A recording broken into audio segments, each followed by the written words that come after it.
محترم سامعین، السلام علیکم ورحمۃ اللہ وبرکاتہ۔ ہماری دعا کیوں قبول نہیں ہوتی؟ بعض بلکہ اکثر لوگ سوال کرتے ہیں کہ ہم بڑی دعائیں کرتے ہیں مگر برسہ برس ہو گئے قبول نہیں ہوتی، آخر ہماری دعا قبول کیوں نہیں ہوتی؟ حدیث نے اس کا جواب دے دیا کہ حرام غذا اور حرام لباس اختیار کرنے والوں کی دعا قبول نہیں کی جاتی۔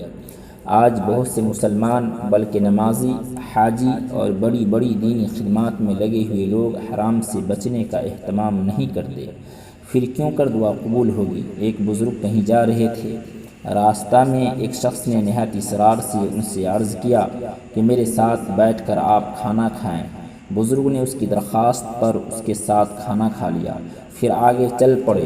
کچھ دور جانے کے بعد وہ اپنے راستے سے بھٹک گئے اور باوجود کوشش کے ان کو راستہ کا علم نہ ہو سکا۔ بار بار اللہ سے دعا کی مگر دعا قبول نہ ہوئی۔ بڑے پریشان ہوئے۔ جنگل کا بیابان راستہ، رات کا تاریک ماحول، وحشت ناک سناٹا، مگر راہیں بند ہیں۔ آخر کار ایک اور بزرگ کا ادھر سے گزر ہوا اور انہوں نے بتایا کہ تم نے جو کھانا فلاں آدمی کے ساتھ کھایا تھا وہ حرام تھا، اس لیے تمہاری دعا قبول نہیں ہو رہی ہے۔ پہلے اس کی تلافی استغفار کے ذریعہ کرو تو پھر راستہ کھول دیا جائے گا۔ چنانچہ ایسا ہی ہوا۔ الغرض دعا کی قبولیت کے لیے حرام سے بچنا لازم ہے، ورنہ دعا قبول نہیں ہوتی۔ وآخر دعوانا الحمدللہ رب العالمین۔